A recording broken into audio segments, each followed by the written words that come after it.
Before the riots and the fire, this was the broom factory at the Atlanta Federal Penitentiary. And this was where Cuban prisoners made canvas bags for the Postal Service. All of it is gone now.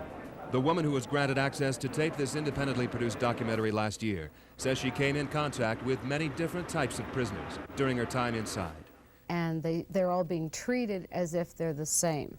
Some of them absolutely are hardened criminals, some of them absolutely are mental patients, and some of them are people like you and I. And all they keep asking for are hearings. Barton talked with one Cuban who was on probation in the United States for possessing less than a gram of marijuana.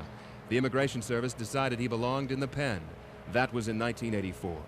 And the only thing that stopped me from killing myself is that I'm, first, that I'm strong. I know I am strong, and second, I know that someday, some people, they will realize, that we are not that bad. They will give us a chance to, to integrate ourselves to, American community. Barton says prisoners complain that the immigration hearings they have had did not separate the violent criminals from those charged with relatively minor crimes. They never had complete representation that they understood, and then an impartial person saying, yeah, there's a chance that he might make it. It was always the INS that made the decision. Outside the prison now, only a few people gather to demonstrate for or against government policy.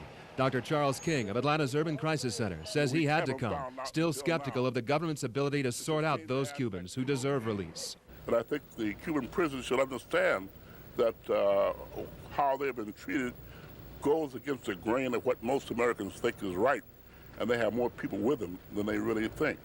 If you could look at or talk to these people as individuals, you would then see not only their potential as citizens of any country, but also their real desire and love of freedom. And we've got what it takes to do the right thing.